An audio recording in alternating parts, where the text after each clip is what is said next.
No ar, a TV Câmara Contagem. Hoje nós vamos falar sobre o Bangalô Cultural. É uma ONG, uma organização não governamental de projetos culturais daqui de Contagem. A edição de hoje da TV Câmara Contagem começa agora.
O Bangalô Cultural surgiu em 2008. Estou aqui com o Rafael Aquino, que é o coordenador, com o Maisena, que é o grafiteiro, e o Rafael Leite, que é o percussionista. Mas quem vai apresentar para a gente, cada um, é o Rafael Aquino, coordenador do Bangalô Cultural. Sou o Rafael Aquino, um dos fundadores e atual coordenador do Bangalô Cultural, que é uma ONG que tenta fazer um trabalho diferenciado de fomento à arte e cultura em Contagem.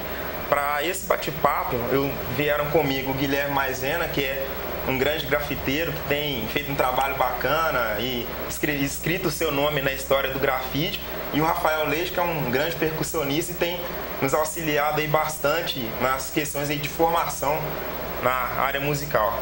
Aquino, conta pra gente como que foi a ideia, como que surgiu o grupo. Sim, bom, o grupo vem de alguns amigos que já se conhecem há cerca de 10 anos, moradores de Contagem, e a gente sempre sentiu uma grande carência de atividades culturais nos espaços públicos da cidade. Então, uma forma que a gente se encontrava para suprir essa carência era viajar tanto para outros estados, para o interior de Minas, e chegou num momento que nós pensamos, pô, por que não a gente tentar fazer algo na região que a gente mora, junto com as pessoas que a gente gosta. Daí surgiu a ideia de criar o Bangalô Cultural, com essa intenção não só de fomentar os espaços, mas de chamar a atenção para a discussão, de trazer melhorias para a cidade. Com relação às políticas públicas na área de cultura, exatamente. O que vocês pretendem em termos de aperfeiçoamento dessas políticas? Bom, a gente imagina que no âmbito municipal ainda tem muito a ser caminhado. A gente imagina que as decisões não podem ficar vindo sempre de cima para baixo. As políticas públicas, elas devem ser discutidas com a comunidade em geral e com a sociedade civil. Então é interessante que o artista, que o produtor seja ouvido também. Então cada cidade, cada localidade tem a sua particularidade, e Contagem não é diferente. Uma cidade com mais de 600 mil habitantes, ela tem sua identidade. Isso deve ser reforçado e discutido para chegar num denominador que venha atender toda a cidade e fomentar, abrir espaços. O que o Bangalô Cultural precisa nesse momento? Bom, acho que o Bangalô precisa de ser ouvido, porque a gente vem desde o mês de 2008 numa caminhada bem árdua, porque os espaços são escassos e nem sempre a gente tem assim a oportunidade de estar dialogando da forma que a gente gostaria. A gente tem assim uma abertura muito grande por parte da comunidade que a gente costuma trabalhar, mas o poder público ainda tem um diálogo longo ainda para ser feito. E os recursos? Sobrevive como esse projeto? Bom, até ano passado, o projeto estava aí com 3 anos, boa parte era custeado com recursos dos participantes, dos associados. E no início desse ano a gente conseguiu captar junto à Lei Federal de Incentivo à Cultura. Temos alguns projetos também junto à Lei Federal, mas em âmbito municipal não tem ainda uma parceria efetiva. Precisava de uma lei municipal. Exatamente. De apoio, seria isso? Exatamente. Fala um pouquinho sobre você, Aquino, sua história de vida. Eu sou nascido em Belo Horizonte, mas na verdade minha mãe só foi a Belo Horizonte para que eu nascesse. Eu moro em Contagem, né, a vida toda. Tenho 31 anos, sou estudante de engenharia elétrica na PUC Minas. Sou DJ já há alguns anos, eu foco meu trabalho na música, mas nas vertentes da música negra. E sou pesquisador também na parte musical e também tenho focado bastante nessa parte de política cultural. Tenho viajado bastante, participado de vários congressos, seminários pelo Brasil e tentando aperfeiçoar nessa área também. Guilherme, fala um pouquinho sobre você, sua história de vida. Eu, na verdade, eu sou carioca, eu sou do Rio de Janeiro, mas eu moro em Contagem desde 96 e eu tô fazendo grafite desde 98. Comecei sem nenhuma pretensão, né? O grafite até então era até ilegal, na verdade, o grafite. Ilegal? O grafite hoje está com o grafite hoje está bem aceito na sociedade, mas até então, em meados de 98, a coisa não era tão legal assim não. Porque confundiam os grafiteiros com os pichadores. Isso até hoje, na verdade. Isso até hoje, rola essa confusão, mesmo porque tá na rua, muita gente considera tudo como pichação. Mudou muita coisa, mas enfim. Aí comecei isso em 98 e tal, e eu moro na região do Nacional, bairro Nacional, moro no Conjunto Carajás. Teve um boom na época, vários artistas começaram no grafite, mas o grafite também não é uma coisa muito fácil, vamos dizer assim, não é um tipo de arte muito fácil de continuar, até porque nós temos que, para você fazer uma produção na rua, isso tudo é do bolso, né? Igual para você, mas você está pintando um muro assim, realmente a gente não ganha nada para fazer aquilo, a gente mesmo bancando e tal, para fazer. E já vinha fazendo esse tipo de atividade que o Bangalô faz no meu bairro, né? A gente fazia um hip hop na rua, botava um DJ e tal. E aí conheci pessoas que me levaram pro Bangalô. Conheci o Rafael e acabou que nós juntamos. Tava todo mundo na mesma vibração de fazer a cultura aqui. Qual que é a importância do Bangalô para você, Guilherme? O Bangalô tem sido um espaço muito legal assim, de aprendizado para mim, porque os grafites são produzidos assim, ao vivo, né? Durante as festas, durante nossos eventos assim. Inclusive o último que nós pintamos lá nessa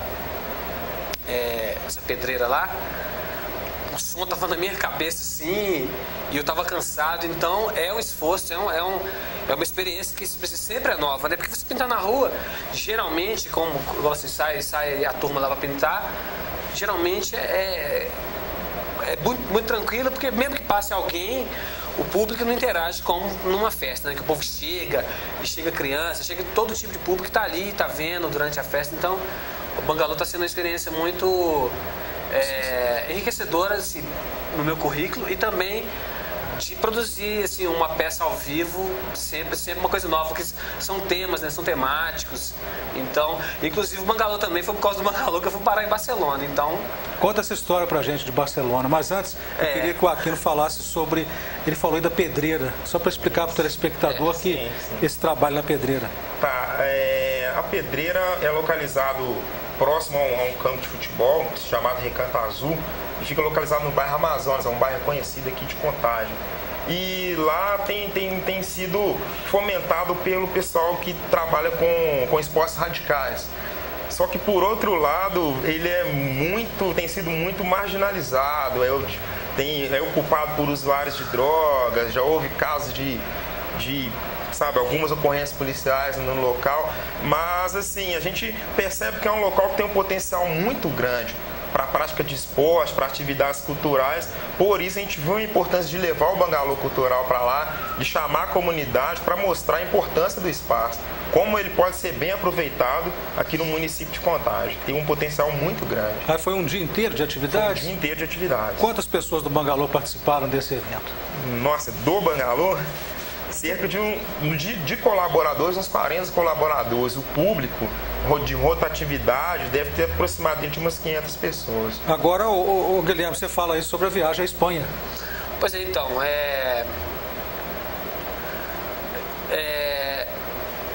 surgiu o convite, a oportunidade de o Bangalô participar de um evento que acontece em Barcelona há 12 anos, que é o Visual Brasil. E aí foi feito isso aí, eu não vou falar dessa parte porque eu não sei nem como é que foi feito esse trâmite aí, mas enfim, aí de repente falou assim, ó, nós vamos mesmo, eu não tava acreditando até então que isso ia acontecer, né, mesmo porque, enfim. Aí aconteceu, eu falei assim, ó, vamos pra participar do evento em Barcelona. Tirar o passaporte e tal. Ele me falou isso assim, já em cima da hora, já uns 44 segundo tempo, eu tive que correr atrás de tudo. Isso foi quando? Qual mês? Foi junho. Tá recente? Foi bem recente. Vocês ficaram lá quanto tempo? Foram 15 dias. E aí você mostrou sua arte no grafite? Foi, eu participei, o Rafa foi lá discotecar, né? E eu pintei durante o evento. E foi muito bem recebido, aliás, o trabalho. Eu pintei um artista, igual eu falei que eu faço personagens e faço fotos, assim. Eu pintei o Chico Sainz no primeiro dia, que é um artista muito famoso, assim. Na cena alternativa, que eu sou fã, o Rafa é fã, todo mundo, assim, que tava... Eu vi que foi bem recebido, inclusive vários espectadores do festival lá, vários espanhóis, ingleses, todo mundo vinha perguntar quem que é esse cara que está pintando, e aí eles mesmos iam pesquisar, então foi bem legal. E no segundo dia eu fiz um personagem que eu criei lá, foi mais ou menos o que eu faço no Bangalô mesmo, que foi uma criação lá em cima do... É tipo história em quadrinho, é isso? A sua criação? O meu personagem é bem baseado, eu faço coisa bem baseada em cartoon. Eu gosto bastante os personagens são caricatos. São personagens bem caricatos. Agora eu queria que você explicasse melhor esse antagonismo que você disse que está até hoje entre o pichador e o grafiteiro. O grafiteiro pode, o pichador não pode. Qual que é a diferença? Como é que diferenciar isso? Na verdade, olha só, o pichador, é porque o grafiteiro, geralmente o grafiteiro, ele vamos dizer que ele pede assim para fazer eu quero fazer uma produção no seu... E mesmo porque hoje em dia todo mundo já conhece o grafite. Ele sabe que um grafite não é... Eu não vou chegar lá e escrever assim, maisena, tal, no seu muro. Então, tem toda essa questão estética, que já é diferente por si só. Seria autorizado? Poderia? Vamos dizer que é autorizado. Muitas vezes eu já pintei sem autorização. Mesmo assim... Ninguém, o pessoal até gosta, na verdade. Mas é porque a pichação tem essa coisa de ligado a gangues. A pichação tem todo um histórico já de marginalidade que vários pichadores, inclusive, fazem questão de reforçar isso. Então está muito ligado nessa questão. Agora, o grafite, em 2008 aqui, inclusive, em Belo Horizonte, aconteceu como é que chamou o evento? BIG, Bienal Internacional de Grafite. Foi o primeiro evento desse gênero no Brasil e tinha mais de 120 grafiteiros reunidos, tinha gente do Japão, Itália, França. Então foi um evento gigante que aconteceu em Belo Horizonte e isso mostra que o grafite assim, já está no outro patamar, né? Até, mesmo porque na Europa, nos Estados Unidos, o grafite ele está em galerias, né? E, inclusive nós estamos chegando nesse patamar aqui também, porque teve esse que foi na Serraria Souza Pinto. Eu estou com uma exposição agora, que está acontecendo até dia 26 agora desse mês. Está no edifício Maleta, numa loja voltada para o grafite, que é a Real Vandal. Nós inauguramos a galeria. Então o grafite mudou muita coisa desde quando eu comecei até hoje. Foi reconhecido como arte, não deixou de ser essa história tipo assim, o grafiteiro ou o pichador, então mudou essa história bastante. Conversar um pouquinho agora com o Rafael Leite, que é percussionista. Diferente do Aquino e do Maisena, você não estava na Espanha, mas foi para Cuba, não é isso, Rafael? Eu estive em Cuba. Conta pra gente essa experiência lá em Cuba, o que você foi fazer lá? Bom, eu sou proprietário de uma empresa que chama Percussão Brasil, que é uma empresa de ação e formação na área de percussão. E a gente faz uma pesquisa há 16 anos de toda a parte de percussão, porque eu sempre gostei muito da leitura e vários escritores que eu li assim, nunca citava a parte de percussão, só citava a parte harmônica, melodia, e a parte de percussão sempre muito esquecida assim. E eu estive em Cuba fazendo essa pesquisa, apesar da empresa ser Percussão Brasil, mas Brasil e Cuba são muito ligados assim, historicamente, os acontecimentos, né? a parte negra, Europa. Então, essa fusão assim é muito parecida, tanto no Brasil quanto em Cuba. E foi bom demais, porque quando eu conheci o Rafa, que ele convidou, inclusive, para fazer uma noite cubana aqui em Contagem, que nunca havia acontecido, eu falei, poxa, Rafa, mas será que vai alguém no show assim? Eu não sei, porque eu já trabalhei muito aqui em Contagem com axé, com samba, com tudo, eu sou profissional da noite. E aí eu falei, salsa, será que a galera vai gostar? Aí eu falei assim, não, vamos fazer. E de repente o evento lotou, não foi, Rafa? Foi bom pra caramba. Impressionante como as pessoas chegavam e falavam assim, nossa, que maravilha, eu nunca teve isso aqui em Contagem, cara. Por isso que eu apoio pra caramba o Bangalô, porque o Bangalô sempre procura levar essa parte cultural mesmo aqui para Contagem, assim, deixando de lado um pouco o axé, o pagode, nada contra, eu adoro, mas é porque são culturas que já estão estabelecidas aí, eu acho que precisa da divulgação dessa outra parte cultural, e a cultura é o povo sempre vai estar se sentindo feliz com relação a isso. Ô, Rafael, é até curioso, gente, o pessoal acha que ser percussionista é só bater um tambor, pegar uma bateria, tem até partitura que eu sei. Uma colega minha estuda bateria, tem a partitura diferente, né? Tem toda uma ciência musical envolvendo a percussão. Sim, tem sim. O problema é que o Brasil e Cuba também, que são muito parecidos, nações irmãs, todos são percussionistas, porque a música popular ela tá aí todo dia e a pessoa nasce escutando, então batuca aqui, batuca ali, então praticamente o percussionista. Mas existem os profissionais também, que são pessoas estudadas, formadas, como você falou, a partitura ela é para toda música, não interessa se é percussão, se é melodia, harmonia, ela tá toda aí. E como falou meu amigo aqui, Maisena aqui, ele falou muito bem, porque percussão e grafite eu considero muito parecido, no quesito que teve uma época aí que era discriminado mesmo.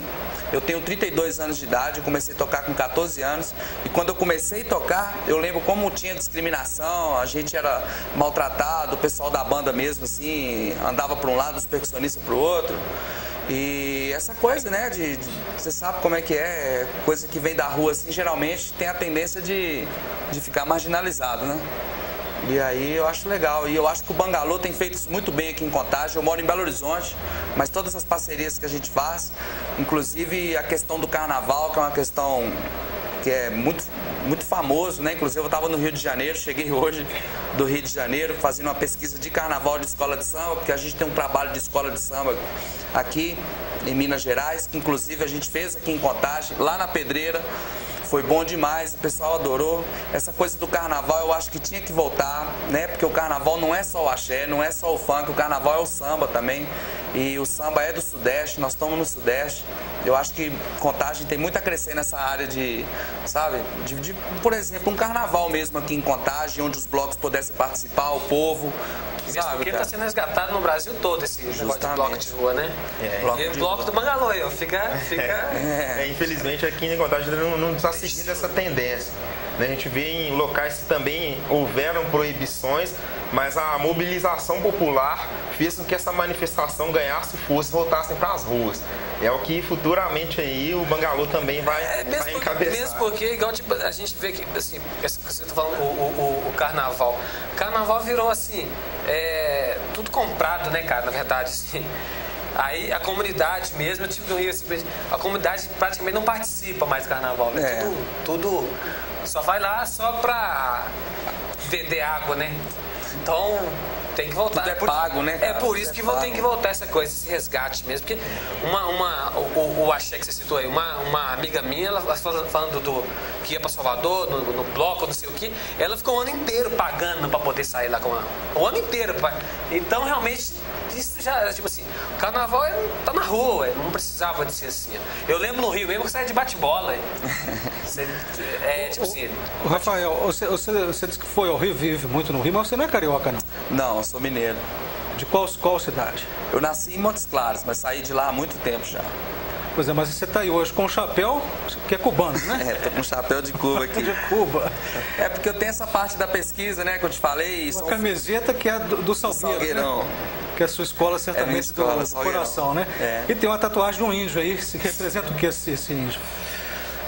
Bom, esse índio aqui, cara, na verdade, teve uma época que tatuagem, assim como ele falou, assim, que tatuagem de índio estava muito na moda, assim, e tem um amigo meu que é tatuador e eu fiz essa tatuagem. Na verdade, eu achei ela mais bonita, é um estilo que chama freehand, assim, é um estilo único, assim, o cara faz direto no braço, sem copiar de nada, assim, né? Assim como o grafite é freehand também, não necessariamente tem que se copiar de um papel. Então ela é bem autêntica, assim, eu creio que é só eu que tenho mesmo, assim.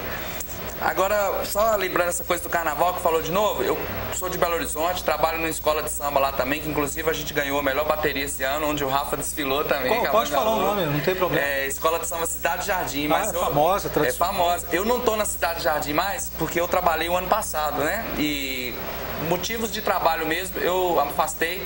Hoje eu tenho uma bateria que chama Bateria Imperador, que foi a que tocou aqui em Contagem, que é uma bateria que nasceu do grupo de estudos do Percussão Brasil, onde as aulas são gratuitas, a gente não cobra. Isso é aqui em Contagem, Percussão Brasil? O Percussão Brasil é em Belo Horizonte, mas através da Bangalô a gente está trazendo para cá, para Contagem. Inclusive, não vou falar muito, mas tem uma ideia aí de já sair um bloco aqui no Carnaval, né, Rafa? No Carnaval. Então é a primeira mão que tá anunciando isso, né? Sair um bloco no Carnaval aqui em Contagem, fazer o convite pro pessoal já para ajudar na fomentação, para ver se a gente consegue mudar essa história, porque o que acontece? No Carnaval todo mundo viaja, todo mundo desaparece. A exemplo de Belo Horizonte, que há alguns anos, os últimos 3 anos, a cidade está ficando cheia. Pessoas deixam de viajar para a Bahia, deixam de viajar para o Rio de Janeiro para ficar em Belo Horizonte, curtir o carnaval de rua, numa boa. Eu não vi uma confusão, não vi uma briga. Inclusive, a única confusão que teve foi com o poder público, onde as pessoas estavam na rua lá curtindo e a polícia chegou e queria acabar com tudo, e metralhadoras e tudo. Eu falei, gente, isso é só um carnaval, não tem ninguém fazendo nada aqui e tal, mas isso é outro assunto, que é uma luta. Como que as pessoas aqui de Contagem, porque a preparação tem que ser desde já, né? Já estamos em setembro. O que elas devem fazer para poder já trabalhar o carnaval junto com vocês? Bom, vou falar um pouco e o Rafa fala aí, mas acredito que a gente vai abrir umas inscrições aí pro bloco. Aí, como a gente não tem condições de bancar, eu creio que cada um vai comprar o seu abadá, porque essa compra ajuda na constituição do bloco, da bateria, dos instrumentos, da formação dos professores, das baianas, dos ritmistas, de tudo que envolve o carnaval. Assim, uma escola de samba. Praticamente uma escola de samba, quem sabe? E quem sabe um dia que tem aquele Banda Mole, né, cara? Isso, Banda Mole que é tão famosa, mas eu creio que um dia o carnaval também pode ser tão famoso quanto a Banda Mole aqui em Contagem. Pode falar aqui um pouquinho mais sobre a participação das pessoas. O que acontece? Eu queria frisar primeiro que o Bangalô ele é feito de várias fases e inclusive isso consta no nosso estatuto social. Que uma é fomentar os espaços, fomentar a cultura e promover o acesso e fruição das pessoas a esses bens culturais. Mas sempre deixando claro que é de baixo para cima. De baixo para cima, exatamente. De cima pra baixo, a gente leva essas atividades de forma gratuita. Muitas pessoas nunca tiveram oportunidade de assistir uma peça de teatro, de ver uma bateria de escola de samba de perto. Então a gente leva isso para as ruas de Contagem, para o povo se apropriar disso e de forma gratuita. Enquanto a gente está falando aqui, nós vamos mostrando para vocês gravações aí do grafite do Guilherme Araújo. Maisena, Guilherme Maisena. Por que Maisena? Mas, na verdade, me colocaram esse bilhete e me sacanear, né? Mas pegou, ué. Você disse que é carioca, mas você não tem sotaque carioca, não. Eu saí do Rio, eu tinha 3 anos de idade. Eu tô morando em Minas, na verdade, eu tô morando desde 94. Porque eu já morei bastante, morei em Salvador em 89 de 85 até 89, já mudei muito. Mas que eu tô em Minas Gerais desde 94, eu já não tenho sotaque de evaluar e já falo, sou. Mas por que Maisena? Pois é, Maisena me colocaram pra sacanear, né? Porque eu trabalhava eu já tava pintando grafite, só que grafite não ia ganhar dinheiro com grafite. Então trabalhava já com coisa que não tinha nada a ver, né? E aí um cidadão lá, o senhor Nelson, me colocou esse vídeo pra sacanear, né? E pegou. Foi até fora do grafite e tal. E aí um amigo meu começou a me chamar na rua, falou assim, Maisena e tal, e pegou. Acabou que Guilherme, ninguém sabe quem é Guilherme mais, assim. Até eu uso esse nome também como tatuador e tudo, então acabou que virou marca mesmo. E as suas tatuagens aí, Guilherme? Pois é, a tatuagem eu não posso parar, ué. Você mesmo fez?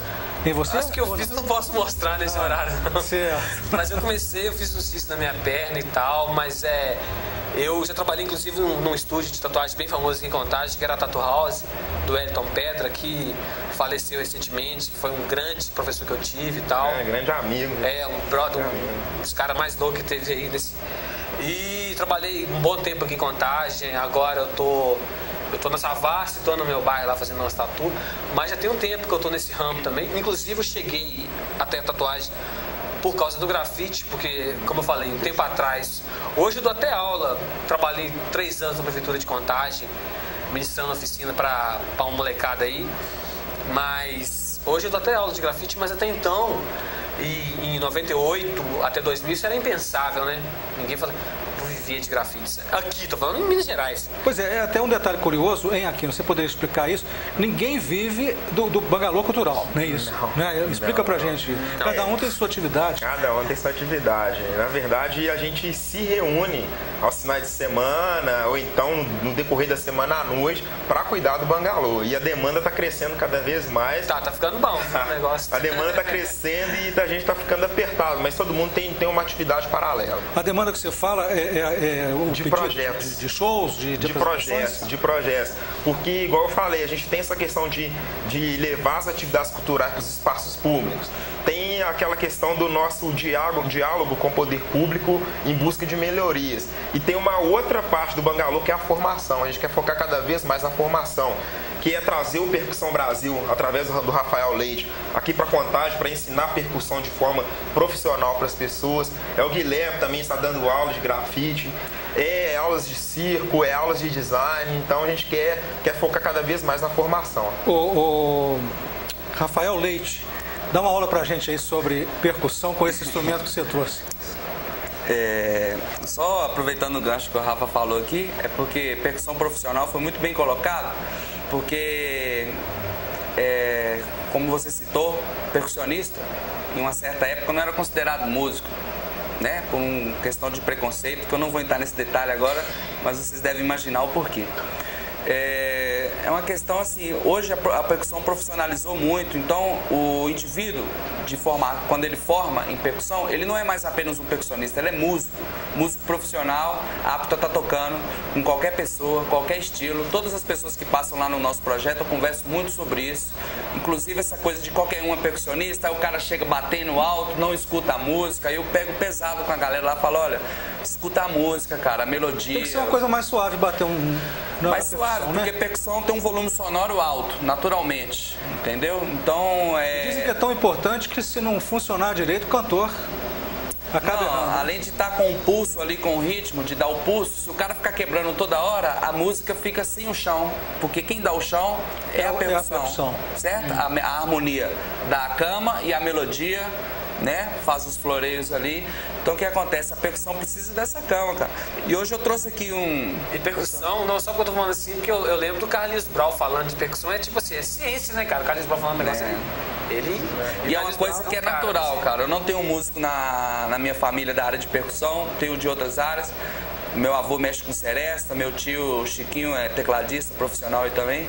E eu naturalmente comecei tocando, escutando seresta, inclusive antigamente, assim, na casa do meu avô tinha encontro de casal, a gente fazia seresta e eu tocava pandeira, essa coisa. Então a minha musicalidade veio a partir daí, da minha família, quando tinha antigamente esses encontros de escola de samba também, porque a primeira vez que eu encostei no instrumento de percussão foi numa bateria de escola de samba. Então, antigamente... Foi onde essa escola? Isso foi em Montes Claros. Em Montes Claros. Mas eu tinha assim 12 anos. Montes Claros é uma terra musical, tem o Banzé lá, Tem o Banzé, tem o pessoal todo lá.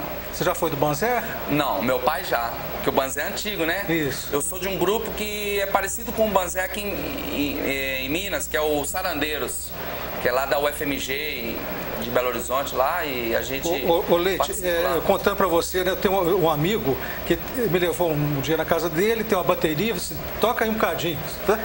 Gente, uma hora que eu sentei lá, mas é difícil demais, não é qualquer um que senta numa bateria e consegue tocar, não. Inclusive, vamos supor que você tá num bar aqui no Brasil fazendo um samba, aí chega qualquer um, bate na garrafa e tal, e isso lá em Cuba não é assim, cara. Lá em Cuba, eles são tão rígidos, até por causa dessa coisa da ditadura, assim, eles são tão rígidos que um cara que não é músico lá não encosta no instrumento, cara. na rua, profissionalmente, não pode, é proibido. O cara tem que estudar em casa, passar por uma avaliação para conseguir uma licença, para poder tocar na rua. Então, e você estava dizendo as pessoas que tocam assim com o som, não percebe que o som da percussão está mais alto que o canto, né? É verdade. E começa, numa roda de samba, eu me lembro uma vez, tinha uma pessoa lá que estava com 2 colheres, mas aquilo feria o ouvido, né? De tanto... Não, e a colher e o tamborim, que seria em que todo mundo, eu sei tocar, e tá.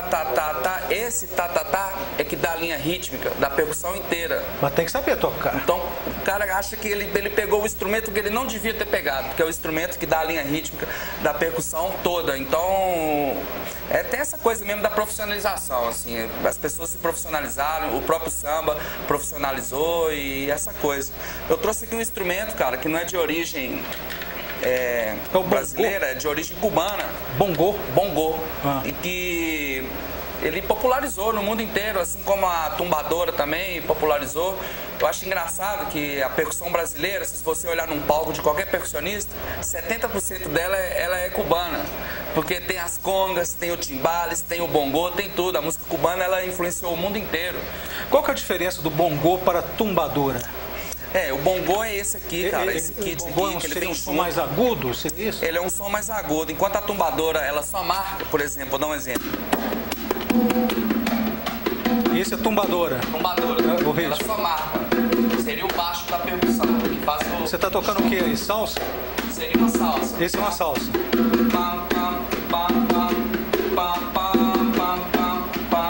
O bongô, ele interage junto com a tumbadora, fazendo como se fosse um floreio. Então o bongô é algo mais que a tumbadora. É um algo mais. Ele não é uma base, por exemplo. Ele é um solista. Um floreio. Um floreio, um então solista. Vamos continuar numa salsa aí. Vamos, por exemplo, na salsa.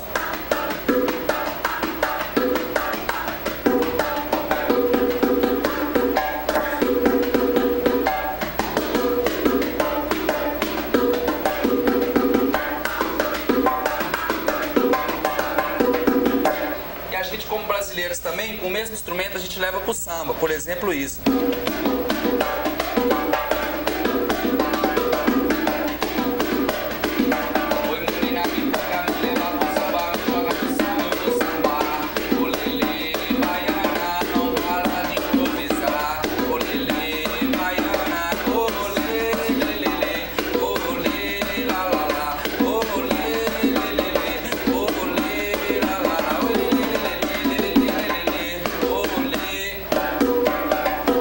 Quer dizer que numa roda de samba, o bongô é que segura, seria isso? Mais do que... Uma roda de samba não é um instrumento muito típico, não. Mas como eu te falei, quando a pessoa sabe usar, igual eu te falei que a coisa está profissionalizando, é um instrumento que cabe muito bem, porque ele tá ali floreando junto com o samba, né? Então, não tem problema nenhum usar isso aqui num samba, mas eu acho que tem que saber usar também, né? Porque se não souber, aí meio que atrapalha. Quer demonstrar mais alguma coisa além da salsa? Não, da salsa não, cara. Essa conversa aqui, acho que a importância dela maior, assim, que a gente tá só dando demonstração, é a coisa da luta do Rafa mesmo aí, porque ele sempre conversa comigo, vai lá em BH, os eventos que eu faço lá, ele sempre frequenta, vai, fala assim, bicho, eu quero levar isso pra Contagem, cara, eu quero fazer esse Contagem o tempo todo falando isso, a todo momento. Eu falo, olha, eu vou te ajudar, cara. E tanto que com isso a gente trouxe a Noite Cubana pra cá, que tá até pra ter uma outra edição aí, uma coisa que era inédita. Inclusive convidar o pessoal das academias de dança, pessoal que popularizou muito dança de salão, salsa, gafieira, essa coisa. O Bangalô faz eventos de dança, faz eventos de teatro, faz evento de cinema, grafite, música. Então eu apoio demais o Bangalô nessa área aí. O Bangalô já trouxe até o pessoal lá do Quarteirão do Soul. Quarteirão do Soul. Que foi uma edição fenomenal que aconteceu 2.000 pessoas na praça. Inclusive o diretor... Fenomenal, foi. O diretor que... Rafael Aquino, do Bangalô, também é o DJ Rafa Roots. Pois é, né? Fala sobre o Quarteirão. Isso, esse evento do Quarteirão realmente foi surpreendente, que é um evento que acontece em Belo Horizonte já há uns 7 anos, que já é conhecido nacionalmente, e tem fundadores do grupo que moram em Contagem, mas nunca tiveram oportunidade de expressar essa arte aqui. Falei, não, então vamos prestar uma homenagem para esse pessoal aqui em Contagem, vamos colocar toda a estrutura que eles precisam, vamos chamar o pessoal para participar. O Aquino, falar sobre a participação, como que vocês divulgam os shows, as apresentações de vocês? Como é que é feito isso para atrair o público? Bom, a gente utiliza muito das redes sociais, sabe? A gente tenta sempre cadastrar as pessoas, tem uma lista de e-mails que a gente vem atualizando constantemente. E nas redes sociais o pessoal participa, dá sugestões, nós somos bem abertos enquanto a isso. Claro que nós temos nossas reuniões, mas as reuniões muitas vezes são abertas em locais públicos, as pessoas podem vir participar, trazer novas ideias. Então, essa é a forma que a gente tem de divulgar o projeto. Não, pode divulgar aí. Isso, dar abertura para as pessoas participarem. O Bangalô tem até um site, né? Tem pode site. Dar o endereço. É o www.bangalocultural.org.br. Lá tem um menu escrito Mostre Seu Talento e Participe do Bangalô Cultural. Então, quem é artista pode anexar fotos, anexar um release e mandar pra gente, nós divulgaremos no site. Quem é uma pessoa assim, que é público, que que faz parte do público e tem boas ideias, a gente tem um menu especial para isso também, para entrar em contato direto com a gente. Aqui, além do site do Bangalô Cultural, tem também no YouTube. Isso, no YouTube tem um documentário que nós fizemos sobre a história do projeto, a nossa trajetória. E tem todos os registros dos nossos eventos, a gente lança no YouTube, tem bastante coisa lá. Quais foram os principais eventos do Bangalô Cultural desde a criação até hoje? Desde a criação, olha, o que deu um público mais expressivo, com certeza foi do Quarteirão, até que o Guilherme falou, que foi interessante. Eu não estava conseguindo nem pintar direito, só cortando aqui, porque é muito, muito dançante o som, né? Então foi difícil até pintar. É o Quarteirão do Som. Quarteirão do Soul. Né? Do Soul, isso, que são as músicas do James Brown, né? Na verdade, e onde foi aqui a contagem mesmo? Foi na Praça da Glória. Praça da Glória. Isso, teve um diferencial porque uniu várias gerações, né? Teve lá pai, mãe, filho, foi um evento muito família que realmente nos marcou. Ô Guilherme, explica pra gente seu processo de criação no grafite. No Bangalô eu trabalho geralmente assim, por exemplo, o Quarteirão do Soul, por exemplo. Nesse dia eu pintei uma moça, né, uma negra, com um Black Power, que tem tudo a ver com o tema, né, Black Power e tal, e ela estava escutando um headphone e tal, e assim, eu fiz como se ela estivesse viajando ali no som. Eu já vi com essa ideia pré-estabelecida, já ia fazer isso mesmo. Eu já pintei do metrô, eu pintei uma outra negra com turbante, porque tinha uma coisa a ver com... O metrô já é outro evento. É outro evento. Na estação do metrô. A estação do metrô, nós fizemos um evento na estação do metrô. Eu já pintei uma negra com turbante, bem estilizada assim, africana. Agora já teve um evento que nós fizemos ali... Teve esse da Pedreira, né? Dessa Pedreira foi completamente... Eu cheguei lá, porque eu não conhecia o lugar, eu não sabia nem o que fazer. Aí, como era um muro extenso e baixo, assim, ele tinha 15 metros, ele era 1,30, assim. Aí lá na hora, assim, eu falei assim, o que eu vou conseguir esticar aqui? Eu pensei em fazer alguma coisa. Aí saiu um dragão. Foi pelo espaço. Mas geralmente no Bangalô eu já vou com uma ideia pré-estabelecida. Eu já pintei, por exemplo, teve um lá que eu pintei, foi o Pixinguinha. Eu fiz uma foto do Pixinguinha. Aí um que nós conseguimos fazer dentro. Dos Armstrong. Nesse último, foi o primeiro no beco, né? O primeiro no beco. Porque pela parede, assim, aí eu já levei um cara tocando um trompete que não tem nada a ver com beco. O cara tocando um trompete, assim, e esse amigo meu fez uma letra. Nós conseguimos fazer também evento dentro do Big Shop, que eu pintei o Bob Marley num painel. Então é muito variado, assim. Geralmente no Bangalô eu já vou com uma ideia assim, vou fazer isso. Você falou aí no Beco, é um outro projeto, né, aqui? É um outro projeto. Que você vai explicar agora pra gente. Sim, eu e alguns integrantes do Bangalô somos moradores do bairro Eldorado. E o Eldorado ele é muito conhecido por ter diversos becos, que também são chamados de passagens, que ajudam a sair de uma rua para outra, ir de um quarteirão ao outro, né, como um atalho, facilita bastante. E montamos um som e os meninos fizeram grafite, teve atividade cultural a tarde toda. O foco do Bangalô é a cultura, mas como uma entidade do terceiro setor, a gente tem que fazer o papel de servir a comunidade. Muita gente não sabe o que é terceiro setor. Explica pra gente isso. Bom, o terceiro setor são organizações da sociedade civil que busca dar auxílio à sociedade nas questões que o poder público tem dificuldade de resolver. E esse aqui é o grande dever do terceiro setor. Seria uma agitação cultural? Também. Mas o grande... mobilização. Exatamente. A grande função do terceiro setor é prestar serviço à comunidade, principalmente nas áreas onde o poder público tem encontrado dificuldades. Então, no caso, igual vocês disseram aí, tem aulas de circo, né? Aulas de circo, aulas de grafite, de percussão, mais o quê? Quais tipos de Bom, a aula? gente tem buscado também essa questão da formação cultural, da formação de gestores culturais, sabe? De poder trabalhar na produção, de fazer aquela interlocução do patrocinador, aquela interlocução com o poder público e prestar auxílio para o artista, porque em muitos casos a gente vê uma lei de incentivo à cultura. O artista ele tem que prestar conta, ele tem que buscar patrocinadores e ainda apresentar. Tem que administrar isso e apresentar no papel, né? E o artista, a grande função do artista é fomentar o trabalho dele, é promover a arte. E é muito burocrático. Por exemplo, o Rafael é músico. Já pensou, ao invés dele focar em aperfeiçoar o trabalho do Percussão Brasil, ele tem que ser contador, ele tem que ser ter conhecimento do setor da área financeira, jurídica, sabe? É complicado, ainda apresentar.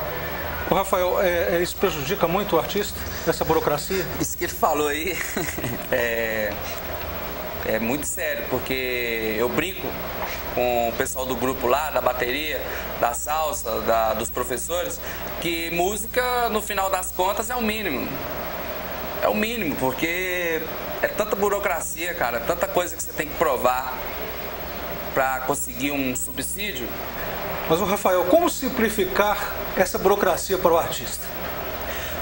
Bom, eu acredito que através de empresas como a Bangalô, que poderiam estar prestando serviço para os artistas, formação de gestores e essa coisa toda, porque, por exemplo, o artista mesmo em algum momento, ele tem que estudar tanto os editais que muitas vezes incompreensíveis ou duvidosos e no final das contas não consegue fazer a arte que seria o foco, né? A missão. Então o Rafa sabe mais com isso, porque inclusive eu que estou entrando, eu tenho 2 leis aprovadas na estadual e na municipal de Belo Horizonte, onde em dezembro agora acaba o meu prazo e eu não consegui captar até hoje. Tanto que eu sofri pra caramba pra estudar os editais, pra poder entrar, pra juntar a papelada, pra provar que eu tô apto a fazer isso, porque você tem que provar que você Quanto tempo, só por curiosidade, demora esse processo? É um processo, acredito que o edital sai, fica 3 meses, um ano todo. Cara. Um ano todo? Sinceridade, tinha que pensar numa forma de desburocratizar. Como ele falou, além de escrever o projeto, adequar ao sistema, ao edital, você ainda tem que provar que você está apto a fazer. Muitas vezes o artista, ele não tem uma formação acadêmica, cara. Parece que fica as panelinhas, né? Parece que essas políticas culturais, em algum momento, elas são feitas só para quem tem colarinho branco. Existe uma elite que é privilegiada. Uma elite, Aqui não quer dizer então que o artista hoje tem que ter um bom gestor para a carreira deslanchar, seria isso? Com certeza, porque da forma que está, ou o artista promove a sua arte ou ele é gestor. As duas coisas é muito difícil. A pessoa, sabe, ela cruzar a bola e lá ela mesma cabecear é complicado, é quase a mesma coisa. Fica mal feito, né, Rafa? Fica mal feito. A parte artística fica mal feita, a pessoa tem que focar, tem que ter foco. Então a gente se preocupa muito com essa questão de formação e isso vem sendo trabalhado já a nível nacional. A gente percebe que tem vários grupos aí preocupados com isso. A gente vê que na UFBA, que é a Universidade Federal da Bahia, eu estive lá 2 vezes, eles têm uma discussão muito avançada nessas questões de formação, a Universidade Federal Fluminense também. E aqui em Belo Horizonte, esse pessoal do Observatório da Diversidade Cultural, pelo qual nós já conseguimos montar uma parceria e realizar um curso de gestão cultural aqui em Contagem, que teve uma aceitação muito boa, teve uma resposta muito positiva. E a gente quer dar continuidade nesse trabalho. Guilherme, você desenha desde criança? Eu comecei a desenhar, eu tinha em torno de 6 anos. Então, até por isso eu tenho umas essa facilidade, vamos dizer, de criar. Porque o grafite, ele não tem essa coisa de, vamos dizer assim, uma escola de grafite. Apesar de eu estar dando aula, de ter mudado essa história assim, mas o grafite você tem que aprender sozinho. Você aprende na rua. Qual que é a técnica do grafite? Mesmo porque manusear isso aí de técnica é uma coisa... Ou não tem técnica? Na verdade tem toda uma história de como é que você vai usar um spray, mas assim, isso é uma coisa meio difícil de eu fazer. Porque cada um pinta de um jeito. Porque, por exemplo, eu faço personagem, esse amigo meu, ele trabalha com letras. E o grafite, pra quem tá de fora, na verdade, é um universo que as pessoas... Você vê ali, tá escrito assim... Tá escrito ninguém lê. Então, por isso tem até essa coisa com a pichação. Porque uma letra de grafite, na verdade, quem não tá nesse universo não lê, não. Porque é uma letra que, assim, é muito particular. Porque você tem que transformar a sua letra na verdade, não é você... Eu não vou escrever isso de maisena e para todo mundo ler de maisena. É aquilo ali, você tá passando uma história ali. Tem que interpretar, né? Justamente. Então, essa coisa da percussão, cada um tem um jeito de tocar. Futebol é meio que isso aí. É o estilo, vamos dizer. É o estilo, assim. justamente. Cada um tem o seu estilo. Eu comecei fazendo letras, mas assim... Passou essa história, tô trabalhando muito com os personagens, mas a técnica é uma coisa muito particular. E de equipamento, o que você precisa para fazer um trabalho? O spray que você falou, né? O spray. Mas assim, eu sou muito versátil. Eu pinto qualquer coisa, na verdade. Pro grafite, esse grafite que todo mundo vê, é o latex e o spray. Pronto, mas assim, eu uso qualquer coisa. Você gasta por trabalho quantos de latex, quantos de spray? Bangalô nós temos usado, assim, no bangalô, tipo, pra mim fazer um trabalho no bangalô, 6 latinhos, um latex, eu já faço um estrago. Aí no caso o bangalô que paga esse o bangalô material, é isso? Bom, esse ano a gente tem um incentivo, né? Através da Lei Federal de Incentivo à Cultura. Mas nos anos anteriores eram recursos próprios. E aí era menos lá. Mesmo, era menos. A estrutura era menor. Era menor. Com certeza. Qual que é a estrutura hoje do bangalô? Você falou que era uma estrutura menor. E hoje é uma estrutura grandiosa, seria isso? Olha, hoje ela está, vamos dizer, em médio porte. Mas está bacana. Música. Hoje o músico manda um mapa de palco e a gente atende integralmente. Sabe? Antigamente a gente que fazia um junta-junta ali. Um amigo tem um amplificador bacana, outro tem 2 caixas legais. Juntava e ficava aquele Frankenstein, mas saía. A gente conseguia levar a nossa proposta. Você chama mapa de palco, é isso? Mapa de palco. O que é o mapa de palco? Não, o mapa de palco é o que o músico necessita para poder estar se apresentando. Uma mesa de sons, quantos canais são necessários, correto? Correto. Mais do que... Porque cada banda tem uma formação, às vezes guitarra, baixo, bateria, então cada instrumento precisa do seu cabo, do amplificador, onde o som vai sair. Então o mapa de palco... E agora eu entendi, esse suporte o bangalô que dá. Porque o músico não tem como andar com isso, o músico geralmente anda com um instrumento, certo? Essa estrutura de som, que por ser maior, pesada, já envolve uma logística muito grande, então ela tem que ser feita com antecedência, não dá para ser na hora não. E aí então, no caso o músico não paga nada ao bangalô? É tudo de graça ou paga alguma coisa? Não, hoje a gente tem tentado pagar um cachê. Antes era de 100% voluntário. 100% voluntário. E vamos ver até onde a gente continuar com essas parcerias através de lei de incentivo, né? Essa parceria que nós estamos tentando estabelecer. A gente vai tentar valorizar cada vez mais os artistas e pagar cachês justos para que eles demonstrem sua arte. Aquino, e tem uma base aqui em Contagem, um endereço? Na verdade, a gente tenta se reunir em espaços públicos. As reuniões são abertas, mas assim, a gente está tentando ter uma sede, lugar fechado mesmo. Nós já fizemos reunião no Big Shopping, no Berimbau, na praça, na rua. Na minha casa. Então ainda não tem um lugar fixo, né? Temos um lugar fixo. Isso tudo é marcado pelas redes sociais. Isso. A gente define muita coisa nas redes sociais, a gente faz reuniões nos espaços públicos, por enquanto, mas a gente tenta estar dentro dos nossos projetos, ter uma sede própria. Então agora a definição da importância das redes sociais para o bangalô cultural. Começa com você, Guilherme. A importância das redes sociais para o bangalô cultural. Por exemplo, olha só, as redes sociais a divulgação é basicamente feita assim, né? Por exemplo, que é eu vou considerar essa exposição, que são 2 artistas do Bangalô, 2 grafiteiros que fazem parte do Bangalô. Nós conseguimos colocar na inauguração de uma galeria de grafite em Belo Horizonte, que é uma coisa, assim, até então inédita, assim, porque ninguém em Contagem fez isso, nenhum artista de Contagem fez isso. Nós conseguimos colocar mais de 100 pessoas simplesmente através do Facebook, que nós temos usado. Foi só, não teve panfletagem, não teve nada disso.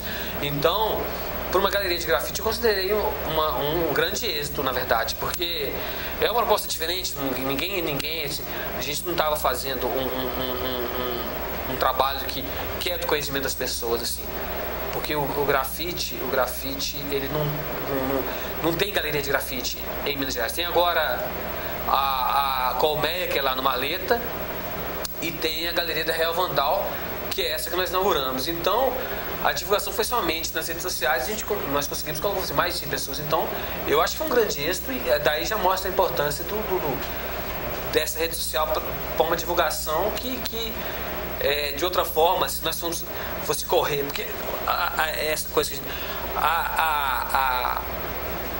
essa exposição foi eu e esse amigo, nós montamos, foi tudo do bolso e tudo trabalhando, tudo do bolso. Dá para você dizer quanto vocês gastaram aproximadamente? Não ou essa pergunta não vou. não quero entrar. Porque olha só, na verdade comprei as telas, eu coloquei molduras, o material todo nosso, assim, e trabalhando. Eu tô falando, eu tenho que fazer isso porque assim, então essa coisa que você tá falando assim, eu não tenho, porque eu tenho que tirar o meu dinheiro e assim, porque uma exposição exigiria um tempo, vamos dizer, montar isso, mas assim, eu tenho que fazer isso nos horários vagos. Então, por exemplo, uma tela, ela é vendida? Seria isso nessa exposição? Não. Sai em quanto, mais ou menos, uma tela? Olha só, tô colocando preços bem populares, assim, o que eu fiz lá é uns 150, 300 reais por tela? Eu não planejei nenhuma tela grande ainda, mesmo porque teria uma dificuldade de se produzir isso. Mas essa galeria tem um diferencial que nós conseguimos pintar na parede. Então essa é uma proposta inovadora aqui para o cenário aqui, porque nós fizemos uma produção de grafite na galeria. Então não tem isso, não teve esse tipo de proposta. Porque a proposta da galeria é inclusive investir. Todo artista que expor lá tem que vir da rua, tem que sair do grafite, porque te permite, outra galeria não vai. Por exemplo, eu fiz telas lá que estão interagindo com o fundo da parede. Então isso é uma inovação dentro desse cenário. Não é uma coisa que assim, já existe isso no mundo, mas assim, em Minas Gerais é uma inovação. Esse papo está muito bom, mas o tempo está chegando ao final. Eu queria partir então para as considerações finais, começar com o Rafael Leite. Suas considerações finais, Rafael. Eu, como músico, nos últimos 3 anos, eu trabalhei em várias casas noturnas aqui em Contagem. Como eu falei, no ramo do axé, samba, pagode. E sempre achei, porque minha namorada é dançarina, mora aqui em Contagem, dança no grupo Sarandeiros. E ela sempre me falou, poxa, às vezes eu quero curtir uma coisa legal, eu tenho que ir lá em Belo Horizonte, cara, pra poder dar um rolê, pra conhecer uma coisa legal, de repente um teatro, uma coisa assim que não tá ligada diretamente à casa noturna, porque ninguém aguenta ir em casa noturna a vida toda também, né? Uma hora a gente chega na idade, a gente quer curtir, quer aprender. Então, eu acredito demais no Bangalô cultural, nessa coisa. Atualmente, como tá tudo sendo formado, as pessoas, os gestores, o pessoal tá sendo capacitado, o Rafa traz a gente de BH para poder dar esses cursos aqui, desde bateria de escola de samba, La Noite Cubana, Percussão Brasil. Mas eu acredito que uma hora aqui, alguns anos, quando a gente conseguir formar um pessoal, talvez não precise trazer tanta gente de fora, talvez o pessoal daqui mesmo vai começar a fazer as coisas aqui, vai começar a levar para Belo Horizonte também, porque a gente sempre fala isso, né, Rafa? Esses cursos você dá em qual lugar, se vocês não têm uma base, uma casa própria? Tudo na rua. Tudo na rua, como o Rafa falou assim, invadindo espaços públicos, inclusive praças, as reuniões são na rua.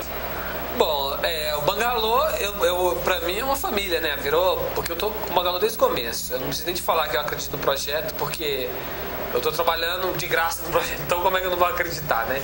Vamos dizer assim. Então, o Bangalô tem feito pra mim o que o Bangalô faz, a proposta é revolucionária, até porque não tem mais assim, em lugar nenhum você tá vendo evento de graça, assim, ó. E o que o Bangalô leva de graça não é pouca coisa não, porque já teve esse último evento aí, esse evento quando nós voltamos, né? Teve até o Celso Moretti, o Trovão de Minas, então eu tô nessa história do Bangalô de corpo e alma. Comigo não tem... Rafael Aquino, você agora para encerrar. Bom, a gente tem tentado fazer um trabalho de fato diferenciado, até mesmo para tentar diminuir o êxodo, não só de público, por falta de atividades na cidade, sai para outras localidades, mas a gente quer diminuir também o êxodo de artistas. Sabe, a gente sempre promove atividades, mas abre espaço para o artista local participar, para ele formar o público dele também dentro da cidade. Porque às vezes tem artistas que têm um potencial incrível, mas que nunca se apresenta na cidade. Sabe, a gente vê isso, a gente fica muito entristecido com essa situação. Então a nossa ideia é de cada vez mais fomentar esses espaços e mostrar para a Contagem o potencial artístico e cultural que ela tem. Muito obrigado a vocês pelas participações. Valeu, obrigado. Nós conversamos com o pessoal do Bangalô Cultural. A edição de hoje da TV Câmara Contagem termina aqui. Obrigado pela audiência e até o nosso próximo encontro.